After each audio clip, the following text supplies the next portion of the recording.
Jaime Hernández, porque es un tema que es importante abordarlo con alguien con la experiencia, el bagaje que tiene Jaime, muchos años como corresponsal acá en Estados Unidos, luego de la victoria aplastante de Donald Trump en esta contienda interna de los republicanos, inicia en Iowa y sacó creo que el 51% de los votos allá en Iowa, en estas primarias, y eso lo coloca nuevamente en un término protagonista, pues, y mi querido Jaime, el querido Jaime Hernández, décadas en el periodismo, este sí es un cabrón de cabrones, corresponsal de guerra chingón, ¿no? Como las mamadas de Loret de Mola y López Dóriga.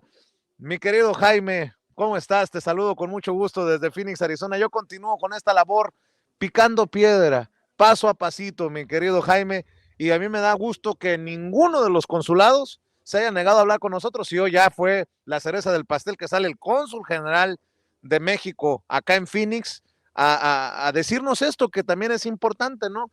Sí hay que estar al pendiente de lo que digan los políticos, pero las autoridades de inmigración son otra cosa. No estamos diciendo que no pueda ocurrir, pero calmantes montes. ¿Cómo estás, Jaime? Te saludo con mucho gusto.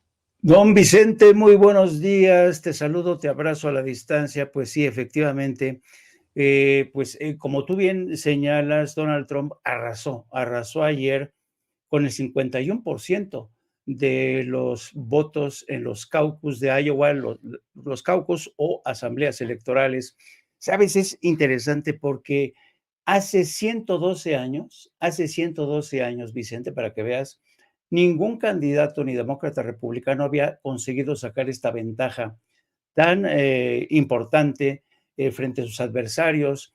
Ron DeSantis quedó en un distante segundo lugar y la exgobernadora de Carolina del Sur, Nikki Haley, quedó en un tercer lugar, lo que prácticamente reduce a tres esta carrera porque han ya desertado Asa Hutchinson y el otro candidato, el millonario, también desertó de la carrera porque no lograron nada en Iowa. Ahora bien, ¿por qué ganó Donald Trump en Iowa? Muchos se preguntan. Bueno, no es una sorpresa. Hay que tener en cuenta que Iowa es un estado conservador y el peso del voto evangélico es abrumador. Por tanto, esto te da una idea de hasta qué punto el bloque conservador y sobre todo el voto evangélico sigue estando detrás de Donald Trump. Aunado a ello, pues tú sabes que los más de 91 acusaciones y el hecho de que Donald Trump se siga presentando a sí mismo como víctima de una conspiración del Departamento de Justicia, del Partido Demócrata y de la Casa Blanca, pues han conseguido que su base se compacte aún más, está recaudando cifras récord en materia de fondos y es interesante.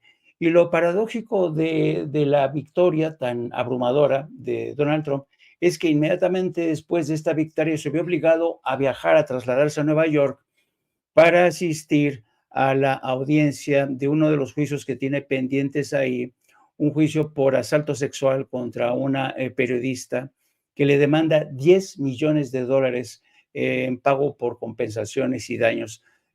Donald Trump está aprovechando estas comparecencias en los tribunales para salir, hablar con su base y decir, vean cómo me tienen aquí, soy un mártir de la democracia.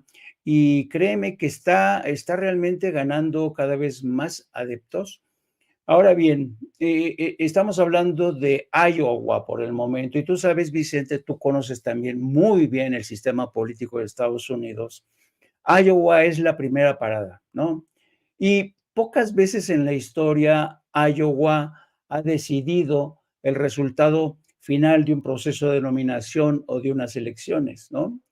Pero es importante porque Donald Trump demuestra con esta victoria arrasadora que sigue teniendo el control del partido, número uno. Número dos, que a diferencia del 2016, ahora tiene una campaña muy eficaz, con muchos recursos millonarios, Y la gran pregunta que se están haciendo ahora mismo muchos analistas políticos, observadores, es si acaso si esta ventaja de salida de Donald Trump le va a seguir acompañando en New Hampshire el próximo martes. Pero hay que tener en cuenta que New Hampshire, que es la segunda parada de estas primarias republicanas, la verdad es que el electorado de New Hampshire, el electorado republicano, es un electorado más independiente, menos conservador, y es un electorado que podría favorecer a Nikki Haley, la exgobernadora de Carolina del Sur y exrepresentante de Estados Unidos ante la ONU bajo la presidencia de Donald Trump. Si Nikki Haley consigue derrotar a Donald Trump en New Hampshire, pues sería una humillación para Trump, pero aún así no lo sacaría de la disputa por el control de la nominación presidencial del Partido Republicano. Son muchas las variables que siguen en juego, pero insisto, esto demuestra que Donald Trump sigue vivito y coleando, que tiene el control del Partido Republicano. Y yo creo que una fecha clave, Vicente, si lo ponemos en perspectiva, va a ser el próximo 19 de marzo. ¿Qué va a ocurrir el 19 de marzo? El 19 de marzo son las primarias en el estado de Florida. Y tú sabes que Ron DeSantis, a pesar de que es gobernador de ese estado, le quedan todavía 3 años más. Ron DeSantis, a pesar de que es gobernador, tiene todo el apoyo, tiene recursos, y se presentaba hasta hace poco como la opción, la verdadera opción ante Donald Trump. Yo creo que si Ron DeSantis no consigue una victoria, un resultado satisfactorio de aquí al 19 de marzo, seguramente se va a ver obligado a tirar la toalla, porque yo estoy seguro de que si Ron DeSantis no consigue algo de aquí al 19 de marzo, tampoco se va a exponer a una humillación de Donald Trump en su propio estado, ¿no? Entonces, todos los vaticinios son que Ron DeSantis va a tener que luchar de verdad, va a ser una lucha existencial de su contienda por la presidencia de aquí al 19 de marzo. Si de aquí al 19 de marzo Ron DeSantis no la hace, va a tirar la toalla porque va a ser muy triste que llegue Donald Trump y es casi seguro que gane las primarias en Florida y lo deje humillado, desautorizado como gobernador. Así es que yo dudo mucho que DeSantis se exponga a esa humillación. Ahora bien, tú sabes que precisamente ante el avance de Donald Trump en Iowa, vamos a ver cómo le va a New Hampshire, pero seguramente a pesar de lo que muchos habían pensado que los más de las 91 causas pendientes que tiene Donald Trump entre justicia, muchos pensaban que lo iban a perjudicar, pues está resultando todo lo contrario. Y yo no sé qué va a tener que hacer Biden. Biden va a tener que esforzarse para darle una mayor dinamismo, va a tener que tener mayor imaginación su campaña, porque tú sabes que la apuesta de Biden es presentar a Donald Trump como una amenaza para la democracia, que lo es, que lo es. Otra cosa es que Donald Trump realmente tenga una campaña muy eficaz, muy eficaz. Realmente el electorado, hay una parte considerable de la base republicana que sigue creyendo que realmente Donald Trump ganó las elecciones en el 2020, ¿no? Hay gente que se lo sigue creyendo. Entonces, todo está en el aire, nada, no se puede vaticinar nada por el momento. Y yo creo que la respuesta del presidente esta misma mañana, cuando le preguntaron, oiga, ¿qué apuesta usted de las declaraciones del presidente Donald Trump en el sentido de que si gana va a blindar la frontera? Pues el presidente de México sabe muy bien que a Donald Trump se le va la fuerza por la boca, ¿no? Siempre se le ha ido a Donald Trump la fuerza por la boca, sobre todo en tiempo electoral. Y sabe el presidente López Obrador que es muy difícil realmente que Donald Trump cumpla con una de estas promesas, entre otras cosas, porque México es el principal socio comercial de Estados Unidos.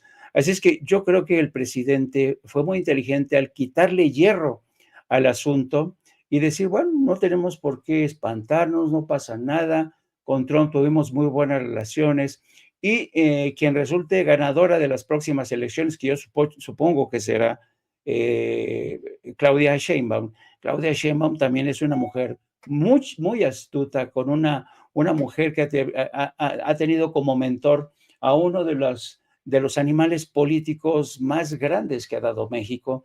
Así es que yo creo que también Claudia Sheinbaum sabrá capotear, si es que resulta electo Donald Trump, querido Vicente.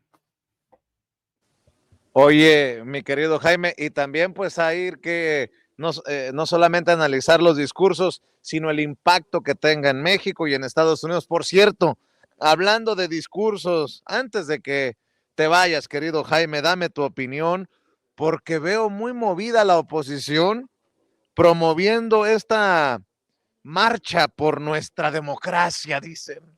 Marcha por nuestra democracia. Y adivina quién, bueno, ya te enteraste, ¿no? Adivinen quién va a ser el orador único en esta marcha por nuestra democracia. Lorenzo Córdoba. Pues no, hace unos días andaban de la greña Jorge Álvarez Maínez, el precandidato de Movimiento Ciudadano, diciendo que un expresidente del INE anda asesorando a Xóchitl Gálvez, y luego salió Lorenzo Córdoba. Por si se refiere a mí, yo no asesoro a nadie. No, no era usted, pendejo, era Luis Carlos Ugalde. Pues bueno, salió peor, ya no asesorando a Xóchitl Gálvez, sino encabezando esto que dicen marcha por nuestra democracia. Lorenzo Córdoba será orador único en la marcha ciudadana del 18 de febrero. Las organizaciones de la sociedad civil integrantes de Unidos y convocantes a la marcha por nuestra democracia el 18 de febrero en todo el país dieron a conocer que habrá un orador único en el Zócalo de la Ciudad de México. Creo que uno de estos esfuerzos de el INE no se toca o por la democracia, ¿no fue Beatriz Pajés la oradora única? Bueno, pues ahora resulta que es Lorenzo Córdoba. Se trata del exconsejero presidente del Instituto Nacional Electoral y académico del Instituto de Investigaciones Jurídicas de la UNAM, Lorenzo Córdoba. La movilización se está convocando en las principales ciudades del país y las ubicaciones y horarios de cada una de ellas se irán compartiendo en las redes sociales, dicen estas organizaciones. Seguimos en marcha, Marea Roja y Unidos. Mi querido Jaime Hernández, qué pinche ridículo, qué payasada, ¿no? O sea, yo soy el gran Lorenzo Córdoba, consejero presidente del INE, estoy luchando por la democracia. Ya, después de esto ya no pueden mantenerse una careta. Recordemos que también saliendo del INE se fue a trabajar como analista de Latinus, ¿no? Así es, pero además esto se demuestra que los planes de Lorenzo Córdoba no se terminaban al frente como presidente del Instituto Nacional Electoral. Yo creo que Lorenzo Córdoba tiene ambiciones que van más allá, y el hecho de que aparezca como orador único, pues te dan una pista, ¿no? Te dan una pista. Yo creo que Lorenzo Córdoba está tratando de labrar el campo, de allanarse el camino de cara a su futuro político, un futuro político que desde mi punto de vista es poco halagüeño, porque si bien es cierto, Lorenzo Córdoba es un personaje joven, yo creo que las próximas elecciones van a suponer 6 años más de la Cuarta Transformación, y si las cosas pintan tan bien como han pintado hasta ahora con Andrés Manuel López Obrador, yo creo que Lorenzo Córdoba desaparecerá del horizonte político. Ahora bien, pero no hay que perder de vista que Lorenzo Córdoba aún así ya se ha sumado a estos esfuerzos para ver de qué manera encuentra su lugar, cómo encaja en la nueva correlación de fuerzas que va a tener el Frente Amplio después de las elecciones del 2 de junio. Y por eso yo creo que desde ayer, desde el inicio de esta semana, hemos visto como Latinus, Broso, Atypical, todo mundo está cerrando filas en torno a esta reclamo publicitario, que no es otra cosa, de que estamos ante una amenaza existencial, una disyuntiva histórica que es elegir entre dictadura y democracia. Pero, ¿sabes qué? Inmediatamente, querido Vicente, esto les ha estallado en las narices, porque si uno se asoma a las redes sociales, yo, la verdad, nunca había visto cómo las redes sociales en menos de 24 horas le habían dado una vuelta por completo a todo este intento de presentar esto como una amenaza existencial entre dictadura y democracia.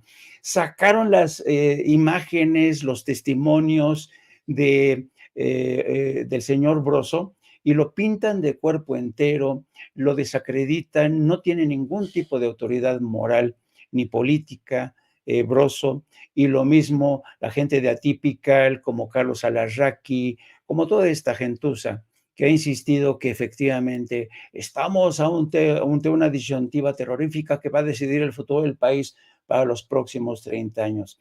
Así es que yo creo que van a intentar, sobre todo ¿sabes? Para consumo, sobre todo de la prensa extranjera, van a tratar de presentarse a sí mismos como defensores de la democracia, que ya no es posible seguir con esta 4T. Va a ser para consumo del New York Times, del Washington Post, del País, en fin, de los medios que se dejen engañar. Esta marcha que van a presentar precisamente como esto, ¿no?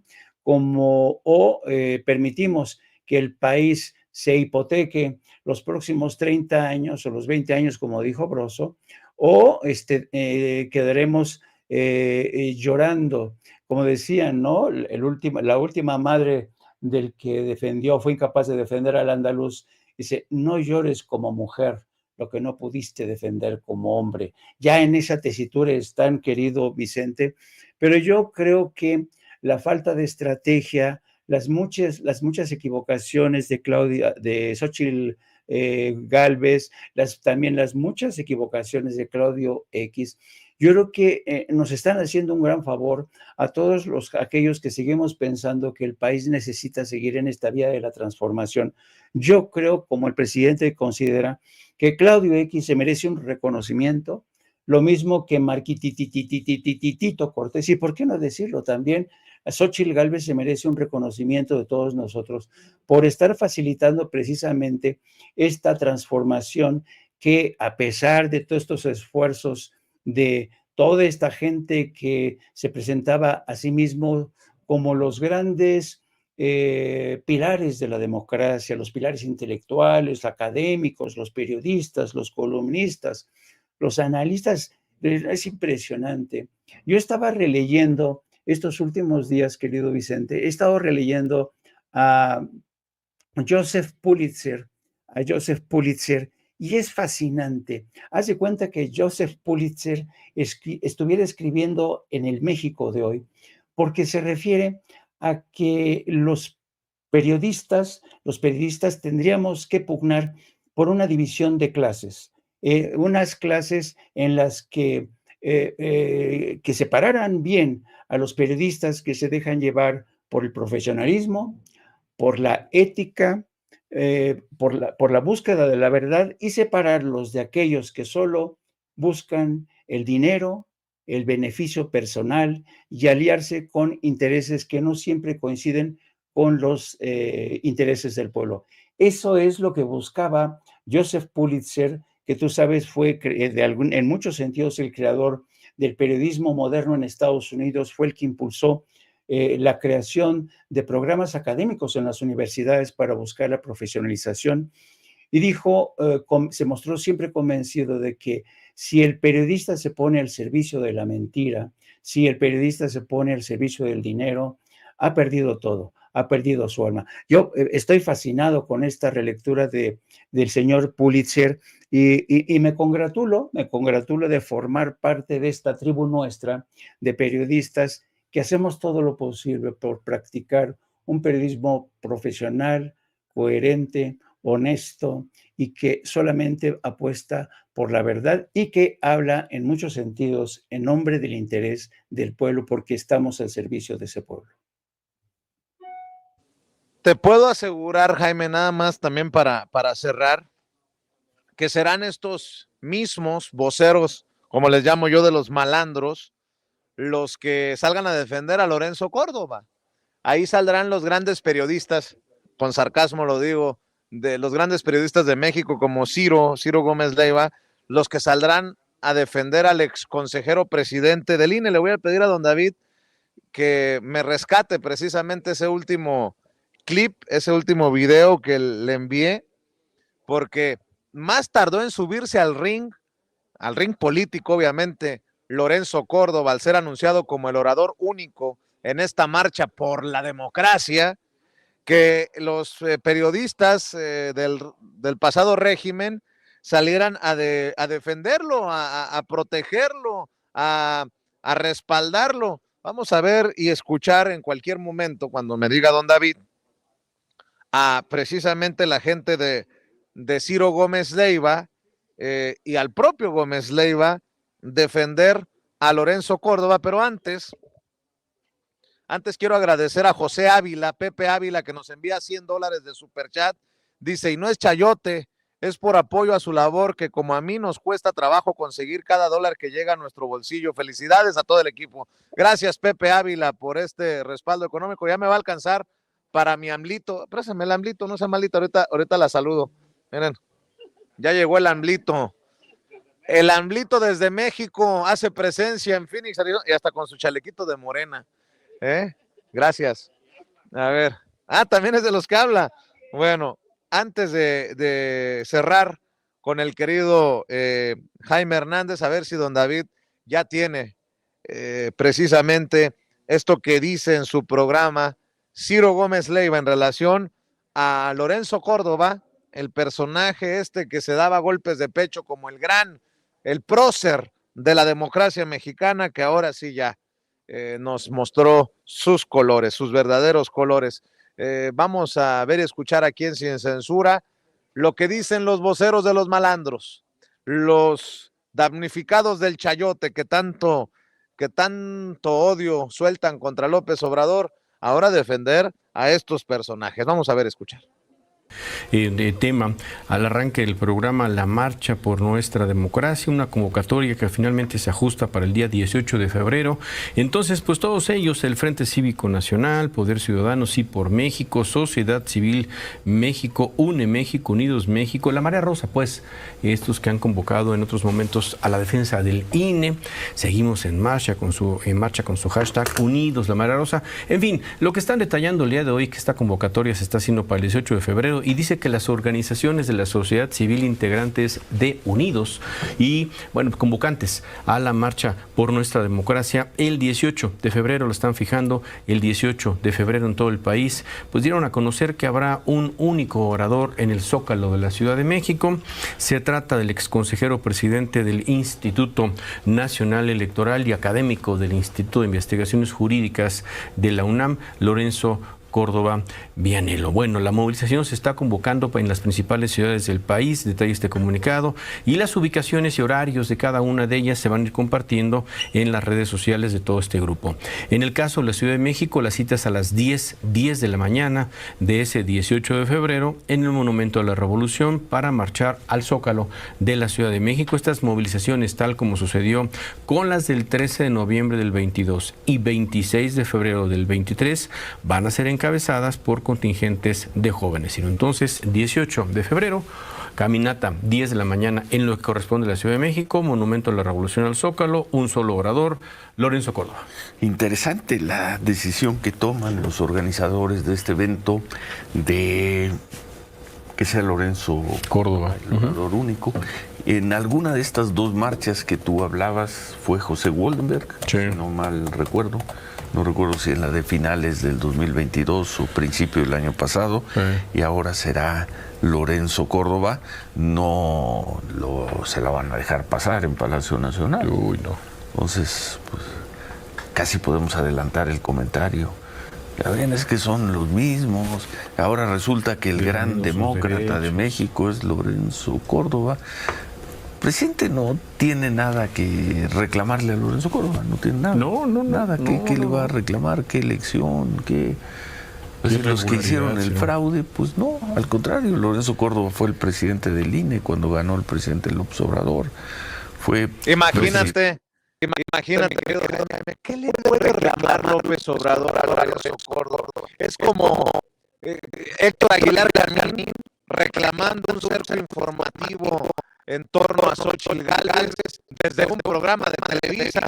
No sé si lo tenga, don David. Digo nada más para cerrar y escuchar las reflexiones del maestro Jaime Hernández. Héctor Aguilar Camín enojado porque hay un cerco informativo en torno a Xóchitl Gálvez y desde un programa de Televisa. El chiste se cuenta solo. Este fenómeno que la ha acompañado todo el camino, que es el cerco informativo que tiene, que hoy sucedió. Hoy tú lees el discurso, ves lo que sucedió y es de domingo para lunes, es una obvia nota de primera plana, de 8 columnas. Solamente el Reforma. Ve cuántos periódicos la traen. De los principales, yo te lo digo, yo lo vi. Mi querido Jaime, escucho tus opiniones acerca de un Ciro que dice, ¿qué le puede reclamar López Obrador a Lorenzo?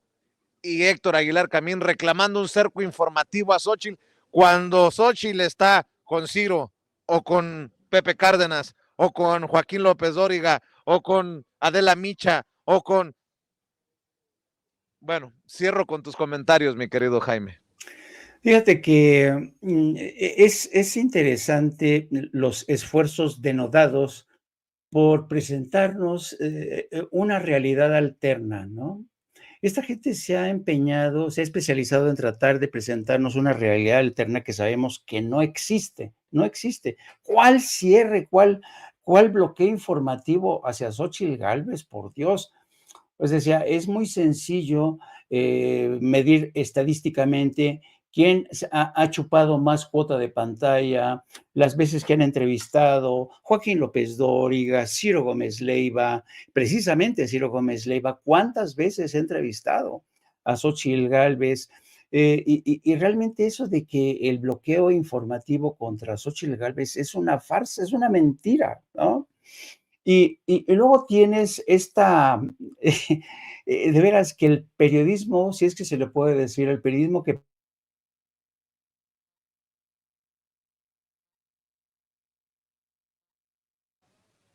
Bueno, tristemente hemos perdido la comunicación con el maestro Jaime Hernández. Vamos a ver si regresa en cualquier momento a nuestra transmisión. Creo que se ha congelado la imagen del maestro Jaime Hernández. A ver si ya te vemos y te escuchamos, mi querido Jaime. No sé en qué punto me quedé. Yo estaba diciendo que Ciro Gómez Leiva para mí practica un periodismo casposo, porque esto de decirte que el presidente que podría reclamarle a Lorenzo Córdoba, por Dios, es que cualquier mexicano se acuerda de los intentos que encabezó Lorenzo Córdoba por arrebatarle, por descabalgar a los candidatos de Morena en elecciones, por ejemplo, en Guerrero o en Michoacán. ¿Quién puede olvidar eso, no? Los pronunciamientos de Lorenzo Córdoba en el terreno de cuando se insultó a las comunidades indígenas. ¿Cómo el presidente no se va a indignar cuando el presidente del INE insultó de esa manera a comunidades indígenas? ¿Cómo? Es decir, una de dos, o realmente Ciro Gómez Leiva solamente quiere presentar el lado amable de Lorenzo Córdoba, o está mintiendo, es un bellaco, así francamente Ciro Gómez Leiva. A mí no me sorprende que mienta con todos los dientes, pero ese es el nombre del juego ahora, ¿no? Presentar una realidad alterna en la que Ciro Gómez Leiva, Héctor Aguilar Camín va a decir, no, esta gente nos quiere apabullar, se hacen las víctimas, querido Vicente, cuando tú y yo sabemos, especialmente tú y yo sabemos, cómo este gobierno que estaba enfrascado en disputas como, por ejemplo, sacar de la pobreza a 5 millones de gentes, arreglar las cosas en el sistema de salud, de educación, de apostar por la construcción de infraestructura para que la economía no se desplomara. Cómo ese trabajo, cómo ese capital invertido por López Obrador no le permitió enfocarse, por ejemplo, que yo creo que es una asignatura pendiente de la 4T, en robustecer los medios de comunicación alternos, porque la presencia de los medios corporativos, televisión, radio, prensa escrita, es tan apabullante que yo no sé cómo esta gente como Héctor Aguilar Camín tienen la jeta de decir que Xóchitl Gálvez ha sido una víctima de una suerte de blackout informativo, ¿no? No se le ha hecho caso cuando ha recibido la mayor cuota de pantalla. Y una cosa interesante, vamos a ver, porque acuérdate, Vicente, que este jueves es el cierre de campaña de Claudia Sheinbaum. Vamos a ver cómo se ponen las cosas, porque yo creo que si tú revisas evento por evento la campaña de Claudia Sheinbaum, te vas a dar cuenta que detrás de cada evento, detrás de cada acto, lo que uno detecta es una dinámica de alcance nacional que difícilmente va a poder ser superada por la marcha que está organizando la oposición y estos periodistas, adláteres, correas de transmisión. Yo creo que por muchas marchas que organicen desde el Monumento a la Revolución, sus deseos de intentar eclipsar la dinámica, el poder de convocatoria de Claudia Sheinbaum, aunque lo vamos a ver el próximo jueves, realmente va a quedar demostrado quién realmente está despertando las expectativas. Las encuestas lo dicen todo, con más de 30 puntos porcentuales de ventaja.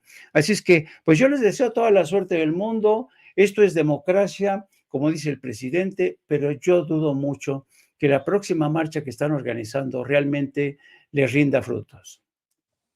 Mi querido Jaime, como siempre es un placer escucharte, verte aquí en Sin Censura, maestro. Cerremos invitando a la audiencia para que te siga respaldando también en tus trincheras, en tus esfuerzos, querido maestro Jaime. Sí, hoy vamos a hablar, querido Vicente, en nuestro programa de las 14 horas en No Apto para Cínicos. Les pido que nos busquen, No Apto para Cínicos, apuntan. Vamos a hablar precisamente de cómo se está perfilando la campaña en Estados Unidos, de qué manera puede impactar en la política exterior de México, pero también vamos a hablar de la estrategia que está usando el gobernador de Texas, Greg Abbott, que fíjate qué curioso, querido Vicente, la estrategia de Greg Abbott se parece mucho a la que han utilizado los carteles de la droga mexicanos, porque los carteles de la droga mexicanos se han hecho con el control de ciertos sectores de la frontera para permitir así, para beneficiarse así del trasiego de drogas, ¿no? Y el de armas y el tráfico de personas. Y Greg Abbott está copiando la misma estrategia de los carteles para arrebatarle al gobierno federal de Joe Biden el control de una franja fronteriza, pero con fines mucho más ambiciosos que los de los cárteles de la droga, porque lo que pretende Greg Abbott no es que haya mayor tráfico de drogas o personas o de armas, no. Él lo que quiere es utilizar esta misma estrategia de los cárteles y hacerse con el control, arrebatar al gobierno federal ese control. ¿Para qué?